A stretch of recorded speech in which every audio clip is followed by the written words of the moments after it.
Jeff, my name's Sergeant Hendrick. I'm with the Sheriff's Department. Hendrick, nice to meet you. Mr. Glover. Glad to meet you. Nice to meet you. We won't take too much of your time. Okay. Okay. We just got a couple questions for you. Okay. Like we explained to your dad and your sister, our goal here is to figure out what happened. Okay. Strictly figure out what happened, and we can move on from there. This is 21-year-old Jeffrey Pine. Jeffrey is about to be interviewed by the police after his mother was found unresponsive inside the garage of their family home. His mother's name was Ruth Pine, and it appeared that she had been attacked and left to die. 911, where's your emergency? My wife, she's like in the garage. There's blood everywhere. I don't know what's going on. Okay. Is she in the house or outside? She's in the garage. The police would begin their investigation into what was an obvious homicide. At first, the police investigated Ruth's husband, Bernie, but he had a rock-solid alibi. The police also believed that it wasn't a robbery gone wrong, because nothing had been stolen from the home. Eventually, they would find that a large 2x4 was missing from the garage, near where Ruth's body had been found. An autopsy had been done on Ruth, and it appeared that a 2x4-like weapon had been used to take her life. This information would lead them to Jeffrey Pine, who had 2 large wounds on his hands that appeared as if they had come from swinging a large piece of wood. Okay. You're not under arrest or anything like that. Okay. How old are you? 21. 21? Yeah. Is your name Jeff or Jeffrey? Either. Which do you go by? Usually Jeff. Jeff? Okay. Do you work? Yes. Where do you work? Spice Orchards. Oh, on Clyde Road? Clyde and 23, yeah. Okay. All right. What do you do there? Just about everything. I've been there since I was 16. I'm their unofficial winemaker. I make cider. I work the register. Pretty much anything they need me. A little bit of everything? Yeah. Okay. The detective begins by asking Jeffrey if everyone in the family got along with each other. How well does everybody in the house get along? We all get along really well. Especially since she's been on her medication. I don't know if my dad already told you, she's bipolar. Right. Since I think it was about September, we got her on medication, and she's been getting better every week, really. And as she gets better, everybody's relationship in the house gets better. And I understand there's a time it wasn't so good. well, it's when she goes manic, it puts a lot of stress on us all, and it's tough around the house. Right. So. But it hadn't been that way in a long time, since September. So. I understand that there was an issue where there was some sort of fight between the two of you and she ended up getting arrested a while back? Yeah, that was back last summer. She was not on her medication. She was very, very manic. Ruth had been diagnosed with bipolar, depression, and psychosis, and had been put on medication to help with the symptoms. The problem was getting her to take the medication. When she did, she seemed calm and fairly normal, but when the medication was stopped, she would have severe mood swings. And it was early in the morning. I heard my parents yelling back and forth, and it woke me up. And I walked into their room because the door was open, and they were just screaming at each other, and she came at me. She launched out of the bed and grabbed me by the throat and started hitting me and stuff. But I mean, she didn't hurt me or anything. It was just, she was manic. She wasn't herself. Right. So. How long has she had issues? Well, first started back when I was 7. She was more depressed back then. Like bipolar, you're depressed and manic. Sure. She was more depressed at that time. For a few years, and then my sister was born in 2000, and she was good up until about 2008, right after I graduated high school, and she just went manic. It changed. She wasn't depressed anymore. She just got crazy. Just hyper, just all over the place.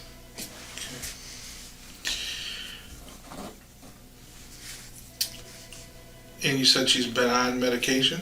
Yes. Do you know what kind of medication she's been on? After listening to Jeffrey list the medications that Ruth took, the detective goes back to his original line of questioning.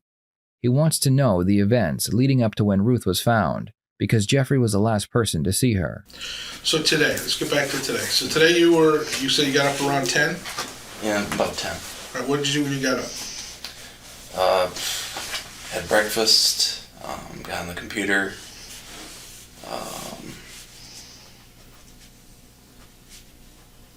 Didn't really do a whole lot. She got home from grocery shopping and I helped her bring the groceries in and put some of them away. And Where'd she go grocery shopping, any idea? Meyer. So was she home when you got up, or was she already gone? No, she was gone. Okay. She got back, I don't know what time it was, like 11:30 or noon, something like that. Who was home when you got there? Or when you got up, was anybody else home? No, it was just me. Just you? Okay, all right. So then she got back and you helped her put the groceries away, and then you said at some point she went upstairs and laid down. Yeah. Was that right away after she put the groceries? What'd she do before she went up there? I don't know, she was in the living room. I think she was reading. She was in there for a little bit, and then I know she went upstairs to lay down, because when I left, that's where she was, so. Was there any issue? Was she upset about anything, or everything okay when you left? No, everything was fine. Okay. Did she know you were leaving? Did you tell her you were leaving? Yeah. Okay. And you drive what car? The 90 olds. The brown one. The brown one? Yeah. Okay. And then there was another one in the driveway, a white. A white one? Yeah, Okay. white. I think it's an Oldsmobile. Yeah. Whose is that? That's my dad's. He hardly ever drives it. He bought it because it was a good deal. Okay. And he drives the blue car usually. All right. And then the one in the garage is. The van. It's my mom's. Your mom drives that one? Yeah. Okay. All right. When you left, what door did you go out? I went out the garage door. The overhead roll-up door? Not the roll-up door, the side garage door. The side garage door. Okay. All right. Did you lock the door? No, I left it unlocked. Okay. Do you normally leave it unlocked? Usually, I knew my dad and Julia were coming home from school, so I left it unlocked for Left him. it unlocked? Yeah. Okay. And you think that was around 1:30? Yeah, I left about 1:30. Okay. Jeffrey claims that after leaving his home, he went to a neighbor to continue some yard work that he had been paid to do. This would have been a great alibi, except that the neighbor was not home. But Jeffrey did leave her a voicemail. Prosecution would use this voicemail in court, saying that Jeffrey called his neighbor to try and establish an alibi. I've been over to your house a few times. I thought you were coming home. I was just over there for about an hour or so, just kind of sweeping up, kind of checking things out. I was actually hoping you'd be there. Did you go anywhere else other than to that lady's house and then to Spicer's? Did you stop at any grocery stores, party stores, gas stations? No, I went right to her house, and then I left and went right to Spicer's. Okay.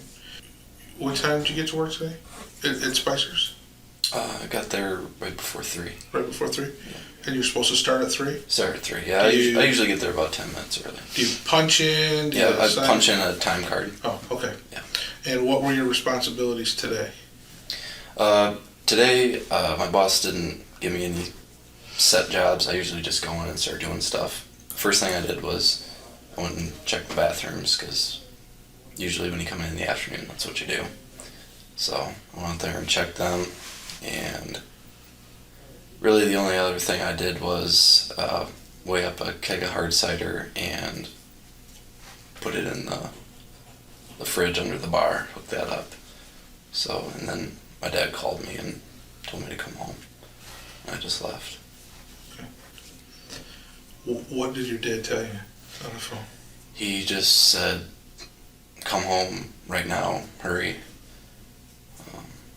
I asked him, what's going on? Are you okay? What's going on? And he said, just get home, drive safe. And so I just told my manager, I was like, my dad just called, I gotta get going. I don't know what's going on. So, and she said, just go. What's your manager's name? There's a few. The one I told was, her name's Heather Spicer. Heather Spicer? Okay. All right. Well, what's wrong with your hands? This was from work today. I was flipping over a pallet on my way to check the bathrooms, and as I was flipping it over, my hand got caught in there and just tore off the skin. Jeffrey claims that flipping a pallet is what caused the wounds on both of his hands. The police would interview Jeffrey's coworkers, and they would tell them that in their line of work, injuries like the ones on Jeffrey's hands are close to impossible to get. Can I see it? I mean, can you not do that? Yeah, you can. I can kind of pull it back a little bit and see it just rip the skin right off. Let me see. I want to. Yeah. So, That looks painful. it kind of stings when you push on it. I'm just trying to keep it covered up, so. It almost looks like a blister. It just tore the skin right off. There was like skin hanging on it, and I just like peeled it off, washed my hands, put some alcohol swab on it. So. That was it. Well, I put on a bandage at work, but the lady in the ambulance, when I got here, she gave me this. So. Oh, okay. And that was from a pallet at work? Yeah. Was that pallet near the bathroom, you said? Yeah, it's around the back. Just as you're walking to it, I was putting it back on the stack there, and it got my hands caught. Is it a wooden pallet? Mm-hmm. Yeah. Did you bleed a lot, or just a little bit, or no? Not really. It got really red, Right. and so I was going to the bathroom, so I just rushed to the bathroom, washed my hands off, put some paper towel on it, then went into the break room, got the medical kit. So. Okay. All right.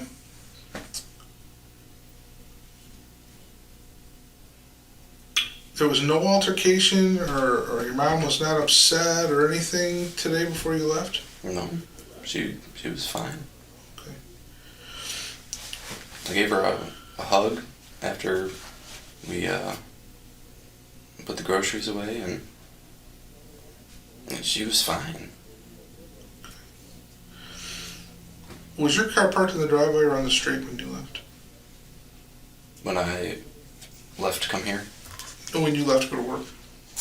it's in the driveway. I was parking in the driveway. Parked in the driveway? Okay, all right. Jeff obviously you talked to your dad, and you know that your mom has passed away, right? What did he tell you happened? He doesn't know what happened. He said he saw her.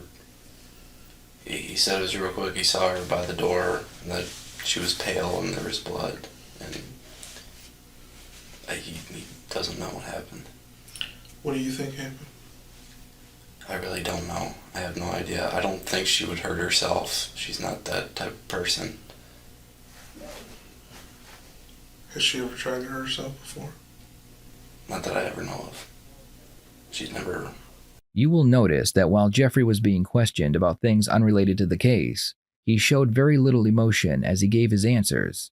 What's interesting is that even when he describes the fight with his mother, injuring his hands at work, or the phone call from his father, he maintains the same baseline of emotions. Jeff, the lady's house that you're working at, Yeah. Not Spicer's, the other lady's house, are you doing it? What type of painting are you doing over there? I was priming her basement. What color? White. White. Okay. You said that she's out of town right now. I'm thinking she is. I gave her a call actually today. Let her know I was still working for her and taking care of stuff around the house. That I thought she would be back by now. Okay. You said that you went over. You said you transplanted some lilacs. Yeah. Did she ask you to do that? Yes, it's on the list for me to do. I mean, did she leave you a list of things to do? Mm-hmm. Okay. And she told you where she wanted these transplanted and whatnot? Yeah, she put markers for me. Okay. Did she ask you to come over there today? Not today, but she doesn't ask me to come over any specific day. Okay. She just gives me a list of things to do usually, and I just come over whenever I can. Okay. When you got up today, and did you take a shower at home? No, I took a shower yesterday. Okay. Which room did you shower in? I always shower in the upstairs bathroom. It's in the hallway. Okay. There's one in my parents' bedroom. There's a bathroom there, and then there's one in the hallway. And I always shower in the hallway. Okay. And you showered yesterday? Mm-hmm. Did anybody shower in that shower today that you know of, like your sister? No, she usually showers at night. All of the evidence they have is now circumstantial, so what the detectives will need to do is establish a motive. In most homicide cases, there is usually a motive that ties a suspect to their victim. A motive is not required for the jury to reach a verdict. However, it does strengthen the case against a suspect because it gives a reason for their crime. When you had the domestic situation with your mom, where your mom came at you upstairs, was there any bitterness going on between you and the mom at all, as far as her going to jail? I mean, was she upset with you because she ended up in jail for the amount of time that she was there? No, she gets upset at my dad.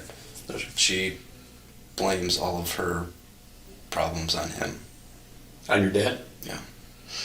Does that cause problems between you and your mom? Not really. Over the dynamics of how things are going on at the house?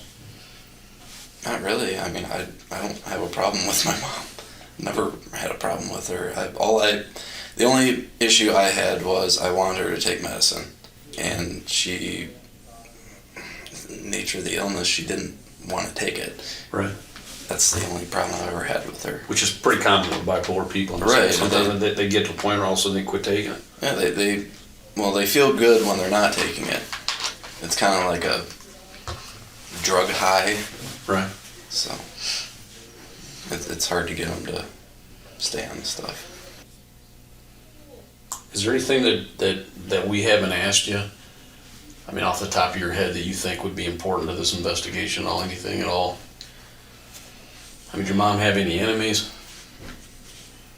Not really. No. I mean, she didn't really have any friends, so that kind of eliminated her having enemies. If that makes any sense. I mean, is there anybody that you can think of that's capable of harming your mother? Or anybody out there that you can think of that would want to harm your mother?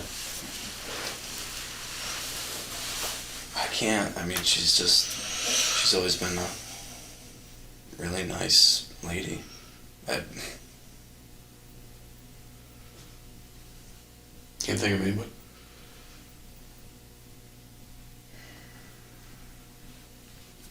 I don't know. I don't know of anyone. Does she go anywhere other than home and shopping and that type of thing? Does she hang out with anybody? No, she used to have some friends that she would go get lunch with occasionally, but she hasn't done that for a long time. So back before 2008. Before 2000? Okay. Jeffrey claims that he has no idea how his mother died. The detective decides to tell him what happened because he wants to see how he will react to the news. Watch how Jeffrey reacts to finding out his mother was murdered. He doesn't ask any questions about the homicide or show any emotions other than putting a hand over his face. Jeff, see, you have no idea how your mom died or anything? No. Okay. Your mom was murdered. Someone killed your mom.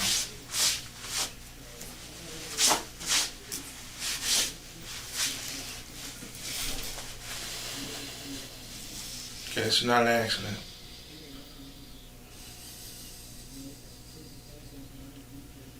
We need to get to the bottom of it. Okay? So if there's anything else that you know about that you've been holding back, that you're afraid to tell us, now's the time. Okay? I don't know what to tell you. So I don't know of anyone who would want to hurt her. We're going to ask you some pretty tough questions, okay? Okay. Did you have any altercation with your mom today? No, not at all. Nothing at all? No. Okay. No type of fight, no type of argument, anything? No, I didn't raise our... We didn't even argue today. Okay. And you say that you left at 1:30. Can anybody verify that you left at 1:30? How can we verify that? I don't know. I can't. Well, you said you called the lady. When did you call the lady? I called her after I left when I was on my way to Spicer's. After you left her house? Yeah. Did you leave her a message? Mm-hmm. And on the message, what'd you tell her? I just told her that I was still working for her, and then I thought she was coming back the 19th, when she said she'd be back. And, I hadn't seen her around there. I've been there a few times since then. She hadn't been there. I was just wondering if she was back or not, and just letting her know that I was still taking care of stuff for her. So. The detective notices several scratches on Jeffrey's arms. Are those scratches on your forearm? These, yeah. I get scratched up a lot from work. This was a goat got out of the pen, and we had to catch him. And A goat? yeah, we have a petting farm, and there's a new setup, and the one goat always gets out. So What's this on your pants? paint. This paint? Yeah. What were you painting? That was back from this winter/spring. I don't wear shoes in the house. Okay. Where do you keep all of your shoes at? There's just a shoe rack. Well, I mean, there's one right by the door, and then there's one that's out a little bit more. That's where I keep my shoes. Right. There's a ladder. I have some of my work shoes there. Okay. A wooden ladder? Yeah. Wooden one? Yeah.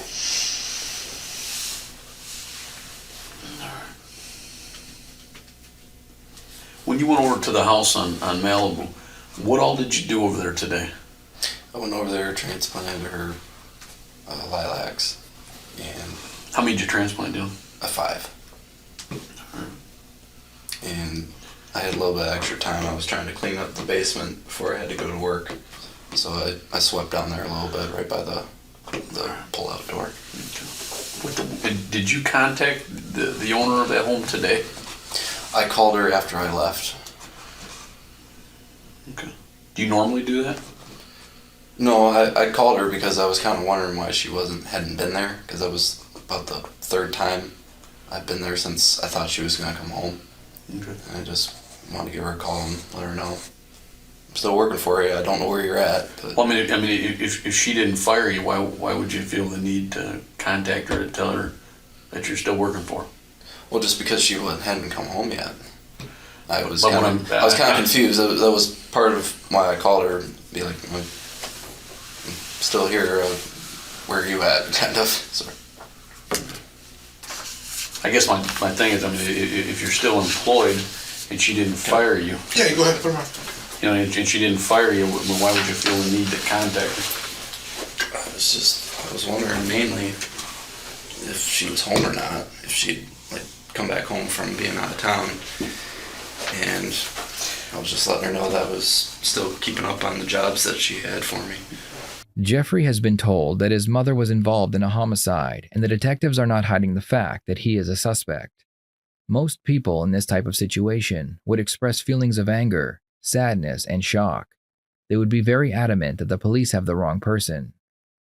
So far, Jeffrey has remained calm and in control, but this is about to change. Jeffrey is about to show sadness for the first time. However, it is very brief and appears forced.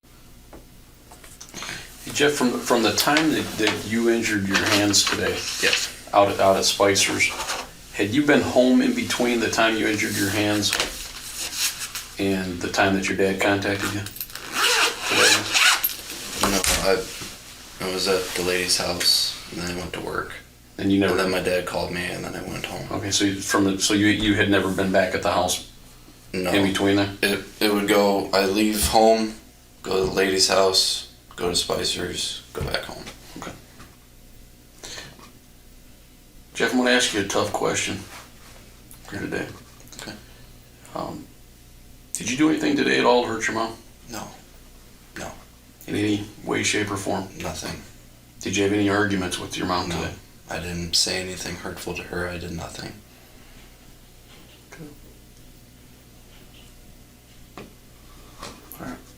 no idea who would? I have no idea who would. I can't even. Because somebody did. I'm having a hard enough time. Jeff, somebody singled your mom out today and committed a violent act today against your mom for a reason that we can't explain. I don't know. That's why we're asking you the questions that we're asking you. I know. I mean, we have a lot of questions and not a lot of answers. And you know, nobody can tell us why somebody would do this to your mom and single your mom out of all people. I don't know.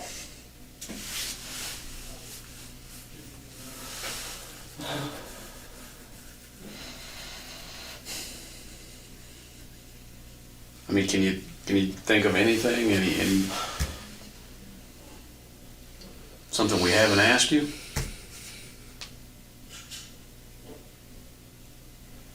I mean, there's reasons for everything that happens.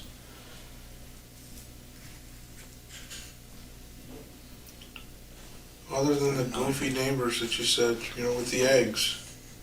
Any neighborhood disputes? Anybody unhappy about anything? There's a thing between my dad and our next door neighbor about a dead tree. Which next door neighbor? Uh, If you're standing facing the house, This is my house. It would be this one. directly to the left, if you're looking at the house? Yes. What's that guy's name? The fanfares. Fanfares? The only dispute we'd really ever had with them was they had a big dead tree that kind of hung over our driveway, and my dad parked his car out in the driveway. We don't have room in the garage, and he offered to take it down, and they didn't want to take it down, and there was a dispute about that. But that was I want to say a few years ago. Good. All right. Okay, hang tight for a minute. Let me go check on your pants, okay? Okay. Yep, I'll get you out of there. The interrogation ends here, and Jeffrey is released and goes home. 5 months later, Jeffrey would be arrested for the death of his mother. Jeffrey would take the case to trial, and prosecution would use several pieces of evidence against him. The first piece of evidence was Jeffrey's lack of emotion during the interrogation, and how he never once asked questions about his mother's death. Jeffrey claimed that he had transplanted 5 plants on the day of the crime, but the evidence would show that not to be true. Jeffrey's coworker would demonstrate for the police how the pallets were stacked at their job. He claimed that no matter what way he threw them, he could not inflict the same wounds on his hands. The final nail in Jeffrey's coffin would be the testimony from his ex-girlfriend.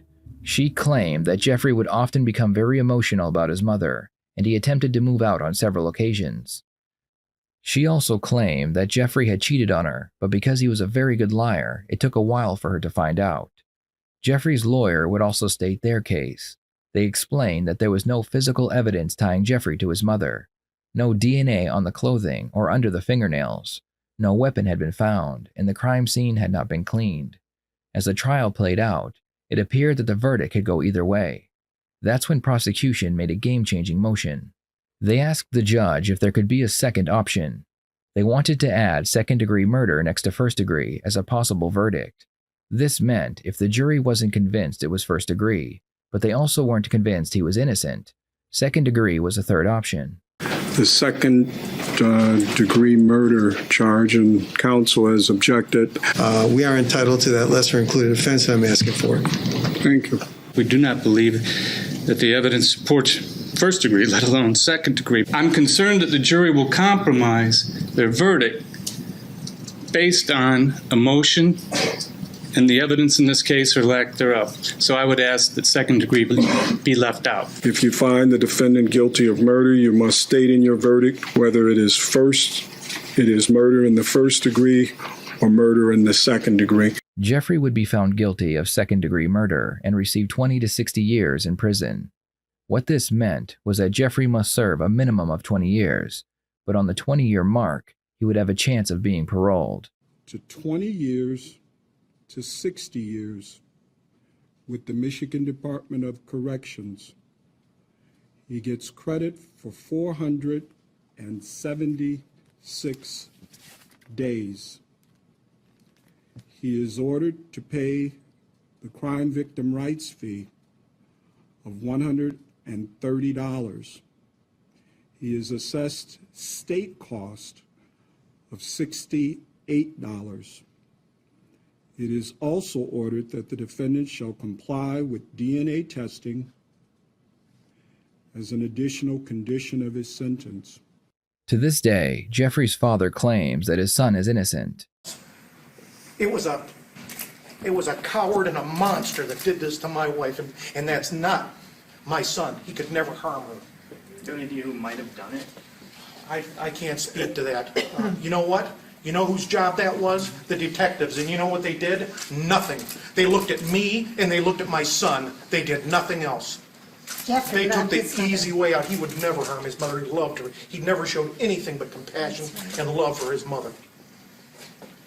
And he's the best Jeffrey big loved brother. his mother so much, and he supported her in every way. Is Jeffrey innocent or guilty? Was all the evidence circumstantial, or was Jeffrey tired of dealing with his mother's mental health issues? I would love to hear your thoughts on this case. Thank you for watching. I will see you next time here on the Red Tree Crime YouTube channel.